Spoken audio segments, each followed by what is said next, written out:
बंदी छोड़ सतगुरु रामपाल जी परमेश्वर जी की जय हो। सत्साई भाई और बहनों, कल 12 अगस्त 2025 को मुझ पवन दास की हिसार कोर्ट में तारीख थी। जो मुकदमा सतलोक आश्रम मैनेजमेंट हरियाणा वालों ने ज़बरदस्ती सतगुरु रामपाल जी परमेश्वर जी को मुझ पवन दास के खिलाफ उल्टा सीधा भड़काकर और मेरे ऊपर जो मुकदमा उन्होंने लगवाया हुआ था, उसकी कल मेरी तारीख थी 12 अगस्त को। तो दास जयपुर से अपनी तारीख पर गया हुआ था। साथ में एक दो भगत भाई थे जो हमेशा ही दास के साथ में जाया करते हैं। जयपुर से मनोज भगत जी थे और महुआ से मुकेश भगत जी थे। तो रात को हम जयपुर से निकले, सुबह हम टाइम पर वहाँ पहुँच गए। कोर्ट में जाने से पहले जेल पड़ती है जहाँ पे परमपिता परमेश्वर जी बैठे हुए हैं। हमने वहाँ गुरुदेव भगवान को दंडवत प्रणाम किया। उसके बाद हम कोर्ट में चले गए। 10 बजे हम कोर्ट में पहुँच गए और जैसे हम कोर्ट में गए तो हमारा जो वकील है, उसका जो मुंशी है, उसने बताया कि ये जो आश्रम वाले हैं ये तुम्हारे साथ में समझौता करना चाहते हैं, कॉम्प्रोमाइज़ करना चाहते हैं ये। तो दास ने उसको मना कर दिया कि भाई मैं कॉम्प्रोमाइज़ नहीं करूँगा, मैं अपनी जगह सही हूँ। कॉम्प्रोमाइज़ वो करे जिसको अपनी गलती का एहसास हुआ हो, जिसने गलत मुकदमा किया हो, गलत जिसने मेरे ऊपर ये गवाहियाँ दी हों, उन लोगों को आवश्यकता है कॉम्प्रोमाइज़ करने की। और कॉम्प्रोमाइज़ भी अगर होना है तो मेरे ऊपर सतगुरु रामपाल जी ने मुकदमा किया है, तो भाई सतगुरु रामपाल जी से मेरी मुलाकात हो तब जाके कोई बात बने। तो दास ने मना कर दिया। मना करने के बाद इनकी आपस में बात हुई होगी, क्योंकि हिसार कोर्ट में जो वकील वगैरह हैं वो सब इन सतलोक आश्रम वालों के ही हैं, झूठ मूठ के भगत भी हैं वो। तो कल जो है गवाही थी, जिसमें चांद्राठी जो इनका मीडिया प्रभारी है, जो गवाह है उस मुकदमे में, तो कल उसने मेरे खिलाफ उसने गवाहियाँ देनी थी, लेकिन वो गवाही देने से शायद वो बच रहा है कि ये किसी प्रकार से समझौता कर ले ये पवन दास। तो दास ने मना कर दिया। मना कर दिया तो भाई और बहनों, फिर इन्होंने गुंडों की फौज बुला ली। कम से कम 20 भगत इन्होंने बुलाए और उन 20 भगतों का जो मुखिया था वो बसंत सैनी था, गांव गांधरा, जिला रोहतक वाला। हमें इन बातों का नहीं पता था, बाद में पता चला। तो दास को मालूम था कि भाई अब ये लेट करेंगे, जब तक कोर्ट का समय होगा तब तक ये लोग लेट करेंगे। तो हम तीनों भगत भाई वहाँ बैठ गए कोर्ट के सामने और परमात्मा के सुमिरन में ध्यान लगा दिया। 2 घंटे दास ने तो आंखें नहीं खोली, बैठकर बेंच पर परमात्मा का सतनाम का सुमिरन किया। वो भगत भाई भी अपना सुमिरन करने लगे। दास सुमिरन कर रहा था तो लगभग 2 घंटे बाद में दास के सामने आकर किसी ने आवाज़ लगाई कि भाई पवन दास। तो दास ने धीरे से आंखें खोली तो सामने जो है पुलिस वाले खड़े हुए थे। मैंने उनसे सत्साहिब किया, राम राम करी। उन्होंने कहा भाई आपके ख़िलाफ़ शिकायत है। मैंने कहा जी किस चीज़ की शिकायत है? बोला कि बहादुरगढ़ से मैं आया हूँ, बहादुरगढ़ पुलिस स्टेशन से, और आपने जो परशुराम जी के ख़िलाफ़ जो कुछ कहे थे, जो शब्द वगैरह, परशुराम की जयंती पर आपने कोई वीडियो बनाया था, उसके ख़िलाफ़ हमारे पास में शिकायत थी। हम जयपुर भी जाके आए थे, लेकिन जयपुर आप हमें मिल नहीं पाए। 2 दिन हम वहाँ घूमते रहे और अब आपने बहादुरगढ़ कोर्ट में चलना है, वहाँ थाने में चलना आपने। तो मैंने कहा जी चलो कोई दिक्कत नहीं है। मैंने कहा हम ना कोई डकैत हैं ना कोई लुटेरे हैं, कोई दिक्कत नहीं है, आप चलिएगा। और मैंने जो भी कहा मेरे होशो हवास में कहा। तो उन्होंने बताया कि चांद्राठी ने आपके खिलाफ़ मुकदमा करवाया हुआ है ये, और उन्होंने कहा कि हमारी धार्मिक भावनाओं को इसने भड़काया है परशुराम जी के खिलाफ़ बोल के। तो मैंने कहा जी ये चांद्राठी तो जाट समाज से है और परशुराम जी तो ब्राह्मण समाज के देवता हैं, फिर इनकी भावनाएं कैसे भड़क गई? बोला ये हमें नहीं पता। तो मैंने कहा साहब अभी तो मेरी तारीख है, अभी यहाँ मेरी तारीख तो पूरी होने दो, अन्यथा फिर मेरी ये लोग अब्सेंट लगवा देंगे, मेरे खिलाफ़ फिर वारंट निकलवाएंगे। तो उन्होंने कहा ठीक है भाई। और तकरीबन 12 बजे, मतलब 12 बज गए थे, 12 बजे बाद में कोर्ट का लंच हो गया था। तो उन्होंने कहा कि अब आप ऐसा करो, 1 घंटे की कोर्ट की छुट्टी है, तो तब तक हम कहीं साइड वाइड में बैठकर लिखा पढ़ी कर लेते हैं। मैंने कहा जी चलो। तो पुलिस वालों के साथ में मैं पवन दास और साथ में दोनों भगत भाई हम कोर्ट से बाहर निकल कर आ गए। एक पेट्रोल पंप था, वहाँ पर उन्होंने अपनी गाड़ी खड़ी कर रखी थी। तो दास ने दोनों भगतों को कहा कि भगत जी आप क्या करोगे, मैं इनके साथ में जाता हूँ और कहीं आसपास में बैठकर ये रिपोर्ट वगैरह लिखेंगे, मैं लिखवा देता हूँ, कोई दिक्कत नहीं, अपन तो भगवान भरोसे हैं, चाहे कहीं ले जाओ, कोई ले जाओ, अपने को तो मर्यादा में है, भक्ति कर रहे हैं तो गुरुजी रक्षक हैं। ये कहकर दास ने उन दोनों भगत भाई बहनों को वहीं छोड़ दिया कि तुम जाओ कोर्ट में वापस, और घंटे भर बाद में हम लोग वापस आएंगे, फिर मेरी तारीख लग जाएगी, फिर मैं तो इनके साथ चला जाऊँगा बहादुरगढ़ थाने में, आप लोग अपना जयपुर चले जाना। बोला ठीक है। तो मैं उन पुलिस वालों के साथ में वहाँ से पेट्रोल पंप से निकला और वहाँ पर तकरीबन ये 20 गुंडे सतलोक आश्रम वाले सारनामी वहाँ खड़े हुए थे, सारा सब कुछ देख रहे थे, वो हमारा पीछा कर रहे थे। और जैसे मैं उन पुलिस वालों के साथ में निकला, पीछे से इन्होंने अपने जो भगत जी थे दोनों, जो वापस कोर्ट की तरफ जा रहे थे, उन्होंने कहा कि सतसाई भगत जी, अब ये भी बेचारे भगत ही थे, अब ये क्या करें बताओ, कोई मालूम थोड़े था इन बातों का कि ऐसे धोखा हो जाएगा। इन्होंने भी किया भाई सतसाहिब करते ही उन्होंने इन दोनों को मारना पीटना शुरू कर दिया पेट्रोल पंप पर बुरी तरह से। 8-10 लोग तो मुकेश भगत जी के लग गए, 8-10 लोग मनोज भगत जी के लग गए। रोड पर इनको आड़ा पटक लिया और इनको लात घूंसों से, जूतों से इनको वहाँ मारने लगे बुरी तरह से। बाद में लोगों ने बताया वहाँ चोट के निशान भी हैं इनके पूरे। और फिर बाद में वहाँ पर थोड़ा भीड़ इकट्ठा हुई तो लोगों ने कहा भाई क्यों मार रहे हो, क्यों पीट रहे हो तुम इनको। तो इन लोगों ने क्या किया था भाई और बहनों, साथ में एक लड़की लेके आए थे। ये वो लड़की कह रही थी कि ये जो है ना, ये मेरे को छेड़ते हैं और काफ़ी समय से मेरे को छेड़ रहे हैं ये दोनों। तो बाकी देखने वाले लोगों ने कहा कि ये भाई देखने में तो ऐसे नहीं लगते बेचारे कि ये तुम्हें छेड़ते होंगे, लेकिन वो तो वो किराए की लड़की पकड़ के लाए थे, या पता नहीं हमारी कोई गुरु बहन होगी जो इन आश्रमों से जुड़ी है। बोला ये मुझे छेड़ते हैं दोनों। तो फिर इतने में वहाँ पर कोई पुलिस वाला आ जाता है और ये लोग लेके अपनी गाड़ियाँ वहाँ से भाग लेते हैं। फिर मुकेश भगत जी ने मुझे फ़ोन किया कि भगत जी ऐसे ऐसे हमारे साथ में मारपिटाई हो गई है। मैंने उस पुलिस वाले को कहा कि भाई देखो ऐसे हम जिनको छोड़ के आए थे वहाँ पेट्रोल पंप पर, उनके साथ मारपिटाई हो गई है। तो वापस आया वो पुलिस वाला मुझे लेके, बोला लिखा पढ़ी बाद में करेंगे। वापस आया तो ये बेचारे लंगड़ाते हुए चल रहे थे। ये वापस भाग गए कोर्ट में डर के मारे कि भाई ये तो नालायक आदमी है, दोबारा मारेंगे, ये इनका कोई दीन धर्म तो है नहीं, खाली नाम है ये भगत और कुछ नहीं है। तो वापस आ गए। फिर इन्होंने सारी राम कहानी बताई कि भगत जी ये पूरा का पूरा जो षड्यंत्र है, ये आपके मर्डर की प्लानिंग थी, ये पूरा षड्यंत्र, क्योंकि आपने सुबह इन लोगों से कॉम्प्रोमाइज़ करने के लिए मना कर दिया था। मना करने के बाद में फिर इन्होंने पूरी ये प्लानिंग रची कि कैसे इसको और जो है इसको फंसाया जाए ताकि ये कोर्ट में ना आए। कोर्ट में नहीं आएगा तो फिर ये जो है गवाहियाँ नहीं होंगी, क्योंकि गवाहियों में फिर गुरुजी को भी आना पड़ेगा। गुरुजी आएंगे तो फिर आमना सामना होगा, फिर कोर्ट में सारे खुलासे होंगे, इनकी पोल पट्टी सामने आएगी। तो ये लोग चाहते हैं कि पवन दास कोर्ट में ना आए।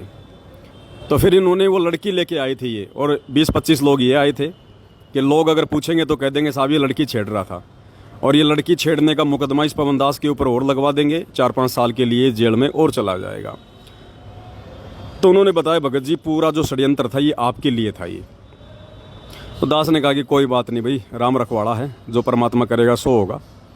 अब ना तो भगवान छूट सकता ना भक्ति छूट सकती, ज्ञान भगवान ने ऐसा दे दिया।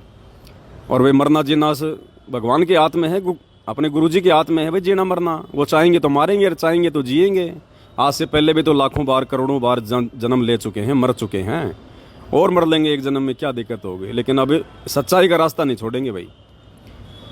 उसके बाद वो पुलिस वाला आया तो मुकेश भगत जी ने बताया कि भगत जी वो मेरा मोबाइल भी छीन कर ले गए, और साथ में मेरे जो रेलवे के जो ये ID कार्ड वगैरह थे वो भी ले गए छीन के।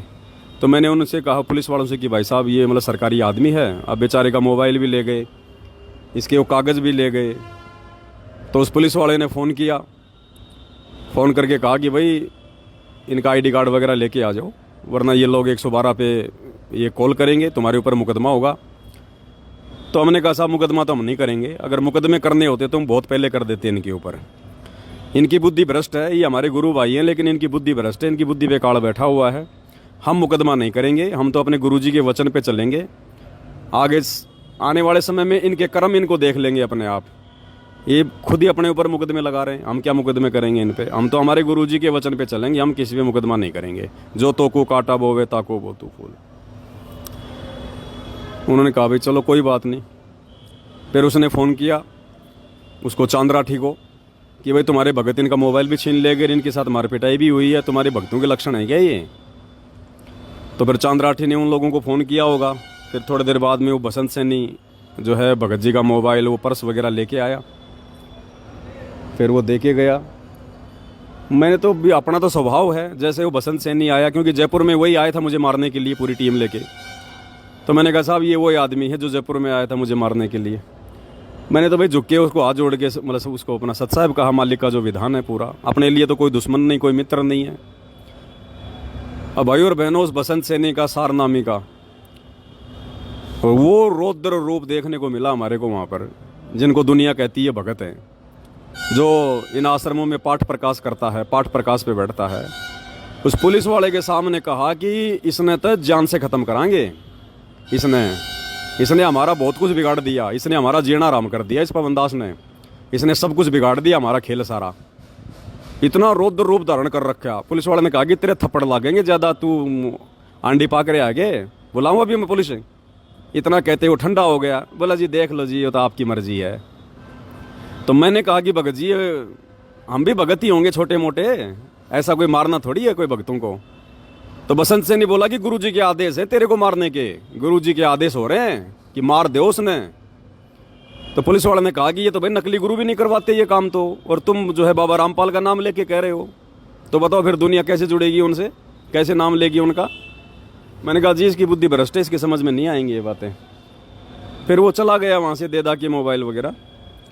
फिर बाद में कोर्ट में दास की उस पुलिस वाले ने तारीख करवाई, तारीख करवा के और फिर हम कोर्ट से बाहर निकले। और फिर ये मुकेश भगत जी, मनोज भगत जी थे, इन्होंने कहा कि भगत जी हम भी आपके साथ ही चलेंगे, हम लोग उधर से निकल लेंगे, यहाँ इनका भरोसा नहीं है, ये हमारे को फिर मार पिटाई करेंगे हमारे साथ में। तो मैंने कहा उनसे, पुलिस वालों से कि भाई आप इनको भी साथ ले चलो। तो कहा ठीक है मैं इनको वहाँ छोड़ दूँगा रोहतक में, रोहतक से निकल लेंगे। तो मुकेश भगत जी को, मनोज भगत जी को उन्होंने रोहतक छोड़ दिया, और दास को जो है यहाँ पे बहादुरगढ़ की पुलिस थाने में लेके आ गए। अब हम लोग कोर्ट में जा रहे हैं। अब आगे देखो परमात्मा की मर्जी है भाई और बहनों। वैसे तो इसमें 4 साल की सज़ा है। अब ये कोर्ट में लेके जा रहे हैं। अब आगे अपने गुरुदेव भगवान की रज़ा, उनकी मर्जी परमात्मा की, परमात्मा फ्री करवाएंगे या फिर जेल भेजेंगे, जैसी परमात्मा की मर्जी। हमने तो उनकी रज़ा में राजी रहना है। सुमरन अपना कोई छीन नहीं सकता है। मार पिटाई होती है तो अपने कोई कर्म कट रहे हैं। हर तरीके से अपने दोनों हाथों में लड्डू हैं भाई और बहनों। और बस मेरा तो आप सभी भाई बहनों से यही निवेदन है, यही प्रार्थना है। सत का मार्ग है, और इस सत के मार्ग में आने वाले समय में ना जाने कैसी कैसी अग्नि परीक्षाएं हमें देनी पड़ेंगी, क्योंकि गुरुजी कहते हैं ना बच्चों तुम्हारी अग्नि परीक्षा है। तो ये सत्सयुगों की अग्नि परीक्षा, आश्रम वालों की नहीं है, वो तो आपके आसपास भी नहीं है। तो ये अग्नि परीक्षा हम सत्सयुगों की चल रही है भाई और बहनों। और किसी भाई बहन ने कोई चिंता करने की ज़रूरत नहीं है। अगर चिंता करनी है तो केवल गुरुजी के मंत्र की भक्ति की। देखो भाई और बहनों कैसे परमात्मा खेल खेलता है। गुरुजी पल पल साथ हैं। कल अगर वो पुलिस वाला अगर बहादुरगढ़ कोर्ट से मुझे लेने नहीं आता, जबकि मुकदमा हुए तो काफ़ी टाइम हो गया, वो कल ही क्यों आया?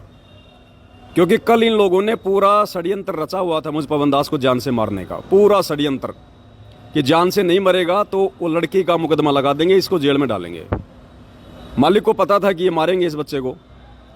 परमात्मा ने उस पुलिस वाले को भेज दिया उधर से, दास का सिक्योरिटी गार्ड बना के उस पुलिस वाले को भेजा भगवान ने। वो मुकदमा भाई और बहनों को ऐसे नहीं लगा, परमात्मा ने दया कर रखी है। अगर कल परमात्मा उस पुलिस वाले को ना भेजते तो भाई और बहनों कल ये इस दास को शायद छोड़ते भी नहीं है लोग। इतना विकराल रूप धारण करके पूरा कोर्ट इन्होंने घेर रखा था। और मालिक ने उस पुलिस वाले को भेजा और अपने गाड़ी में बैठा के मेरे को यहाँ पे बहादुरगढ़ लेके आया। अब ठीक है, आगे की न्याय प्रणाली है, वो क्या करेंगे क्या नहीं करेंगे वो तो मालिक की मौज है, परमात्मा की मर्जी। अपने तो भजन करना है। भजन अपना कोई ना कोई जेल में छीन सकता, ना कोई बाहर छीन सकता है, और यही सबसे बड़ा धन है अपना। बाकी ये संघर्ष है भाई और बहनों। भगवान आप और हमारे लिए हमारा भगवान पिछले 10-12 साल से हिसार जेल में बैठा हुआ है। आप और हम नालायक तो क्या संघर्ष कर रहे हैं? कुछ भी नहीं कर रहे भाई और बहनों। हमारा तो अगर शरीर का अंग अंग भी काट दिया जाए मंसूर की तरह तो भी भाई और बहन हम तो कुछ भी परीक्षा नहीं दे रहे, कुछ भी नहीं दे रहे। इसमें तो हमारा भला उल्टा, हमारा भला ही हो रहा है ये उल्टा। तो आप सभी आत्माओं से प्रार्थना है भाई और बहनों, परमात्मा पे दृढ़ विश्वास रखें। किसी भगत को देख के बिल्कुल भी नहीं चलना है। ये ज्ञान आधार का मार्ग है, परमात्मा ने रास्ता सबको दिखा रखा है। बाकी आपस में मिलजुल के रहो, कोई दिक्कत नहीं है। भगवान का मार्ग है, प्यार प्रेम से रहना है। नफरत मुजदास की इन आश्रम वालों से भी नहीं है, क्योंकि हमने अगर नफरत पाड़ ली तो परमात्मा का विधान टूट जाएगा। फिर एक मित्र एक शत्रु है, भूल पड़ी रे प्राण, यम के नगरी जाएगा शब्द हमारा मान। और कबीर खड़ा बाजार में मांगे सबकी खैर, ना कहूँ से दोस्ती ना कहूँ से बैर। ये भले हमें अपना दुश्मन समझ रहे हैं, कोई दिक्कत नहीं है, समझो, मारो पीटो कुछ भी करो, हमारे बाप को नहीं छोड़ा इस लोक में, हमें कौन छोड़ेगा। लेकिन हमने इनको अपना भाई समझना है, अपना मित्र समझना है। हमारे मन में कोई दोष कोई द्वेष इनके प्रति नहीं होना चाहिए, बिल्कुल भूल के भी, नहीं तो फिर हमारा आत्म कल्याण नहीं होगा। और आत्म कल्याण नहीं हुआ फिर क्या फायदा, फिर ये जेल जाने का, मार पिटाई खाने का, ये कष्ट भोगने का, फिर क्या फायदा जब मोक्ष नहीं हुआ। तो जब इतना सब कुछ कर रहे हैं तो आगे भी करेंगे परमात्मा की दया से, भगवान करवाएगा, हिम्मत देगा गुरु जी साथ में तो सब कुछ है भाई और बहनों, कोई दिक्कत नहीं है, मालिक साथ में। बस ये मार्ग ना छोड़ना भाई और बहनों, और कुछ नहीं है। द्वार धनी के पड़े रहो, धक्के धनी के खाओ, शो काल जग जोड़ ही द्वार छोड़ ना जाओ। बस ये छोटा सा संदेशा था। आगे परमात्मा दया करेंगे तो दास आपके सामने उपस्थित होगा मालिक की सेवा में, सतगुरु महिमा में, नहीं तो फिर जेल में करेंगे सतगुरु की महिमा, बैठ के परमात्मा का सुमरण करेंगे। बंदी छोड़ सतगुरु रामपाल जी भगवान की जय हो। महल का भेद मैरमी को कहना, जो असली वस्तु है किसी एक आध को ही, जो आपका खास मैरमी, चाहे सारे हो जाओ उनको बताना। महल का भेद मैरमी को कहना, ये जग जान ठगा ठग है। ये राक्षस क्यों बने थे? एक गुरु से नाम लिया, साधना दोनों ने कर ली। जो गुरु की फटकार को नहीं उठ सके वो विमुख होकर के राक्षस रूप में आ गए। उनकी निंदा शुरू कर दी और उनके भक्तों के साथ द्वेष करना शुरू कर दिया। सिद्धियां दोनों में होगी थी भक्ति से। राक्षसों में ऐसी सिद्धि बताते हैं, आकाश में उड़ जाया करते, वहां से बाण छोड़ दिया करते थे, आग लगा दिया करते थे। लेकिन कवाए राक्षस जब तक गुरु पद मर्यादा से हम विमुख हो जाते हैं, मनमुखी जीव पार नहीं होते। तो इसी प्रकार सतगुरु महाराज कहते हैं, धर्मदास तो लाख दुहाई और ये सार शब्द कहीं बाहर नहीं जाई। आम व्यक्ति को नहीं बताना, फिर ये राक्षस रूप में आ जाओगे, क्योंकि काल गेल रहे से। ने बोला जी, इस भगवान का आसरा लेकर श्री राम की शक्ति तय एक का लठ मारू था, 20 मरे थे गदा। मुनिंदर जी कहते हैं ये साधु लक्षण नहीं अनुमाना, या मार काट करना संता का काम नहीं होता बीरा, ये भी तेरे में भगता के लक्षण कोई नहीं। अब वही बात सुन लो बच्चों, तुमने मेरी सीख पर मेरी शिक्षा पर अमल नहीं करा, अब तो अपने लालच वश मेरे शिष्य बने रहे। पर मेरी बात सुन लो, मेरा काला मुंह मत करो, मेरी एक अंतिम पुकार सुन लो। तुम विचार करना होगा कि हम कौन है, कहां से आए। आपस में खेचातानी रखते हो अभी भी भगत हो गए। अच्छे इंसान तो जगत वाले बिना करते ऐसा जैसे भगत कर रही है। अच्छे इंसान तो जगत वाले बिना करते ऐसा जैसे भगत कर रही है। अच्छे इंसान तो जगत वाले बिना करते ऐसा जैसे भगत कर रही है। किसी को छोटी सी सेवा दे देते, कोऑर्डिनेटर बना दिया, उन्होंने सोचा मैं खुदा बन गया। और इतना शिक्षा तो बने, मजदूर बनो सीखो, मजदूर।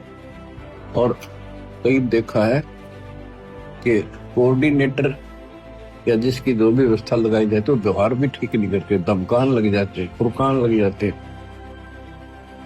और कुछ ऐसी भी शिकायतें आई हैं जो बहन बेटियों के साथ गलत मैसेज भी डालते हैं। तो वो दुष्ट लोग ना तो कोऑर्डिनेटर के योग्य है ना वो भगत के योग्य। और कुछ ऐसी भी शिकायतें आई हैं जो बहन बेटियों के साथ गलत मैसेज भी डालते हैं। तो वो दुष्ट लोग ना तो कोऑर्डिनेटर के योग्य है ना वो भगत के योग्य। और कुछ ऐसी भी शिकायतें आई हैं जो बहन बेटियों के साथ गलत मैसेज भी डालते हैं। तो वो दुष्ट लोग ना तो कोऑर्डिनेटर के योग्य है ना वो भगत के योग्य।